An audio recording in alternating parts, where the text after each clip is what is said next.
First reading, a reading from the letter to the Hebrews, chapter 12, verses 1 to 4.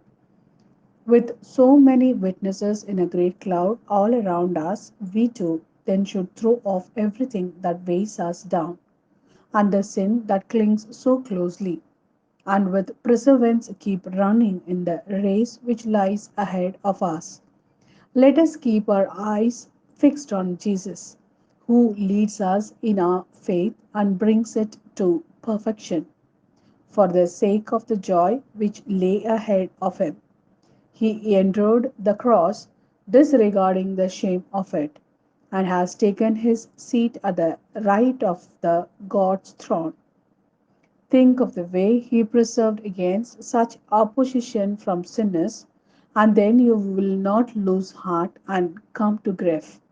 In the fight against sin, you have not yet had to keep fighting to the point of bloodshed. This is the word of Lord. Thanks be to God. A reading from the Gospel according to St. Mark, chapter 5, verses 21 to 43.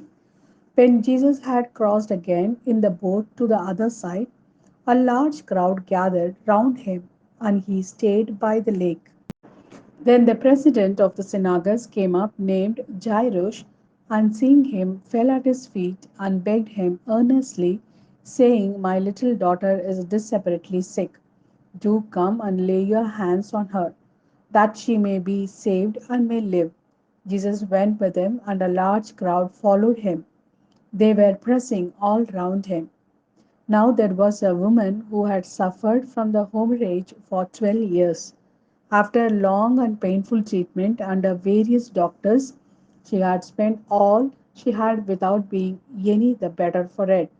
In fact, she was getting worse. She had heard about Jesus, and she came up through the crowd and touched his cloak from behind, thinking, "If I can just touch his clothes, I shall be saved."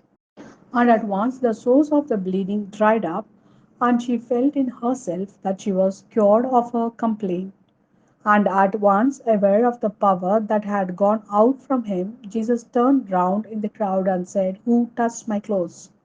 His disciples said to him, "You see how the crowd is pressing round you. How can you ask, 'Who touched me?'" But he continued to look all round to see who had done it. Then the woman came forward, frightened and trembling, because she knew what had happened to her. And she fell at his feet and told him the whole truth. "My daughter," he said, "your faith has restored you to health. Go in peace and be free of your complaint." While he was still speaking, some people arrived from the house of the president of the synagogue to say, "Your daughter is dead. Why put the master to any further trouble?" But Jesus overheard what they said, and he said to the president of the synagogue, "Do not be afraid, only have faith." And he allowed no one to go with him except Peter and James and John, the brother of James. So they came to the house of the president of the synagogue, and Jesus noticed all the commotion, with people weeping and wailing unrestrainedly. He went in and said to them, "Why all this commotion and crying? The child is not dead, but asleep." But they ridiculed him.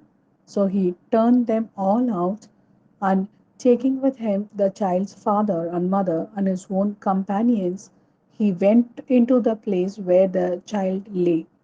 And taking the child by the hand, he said to her, "Talitha cum," which means, "Little girl, I tell you to get up." The little girl got up at once and began to walk about. For she was 12 years old. At once they were overcome with astonishment, and he gave them strict orders not to let anyone know about it, and told them to give her something to eat. This is the word of Lord. Thanks be to God.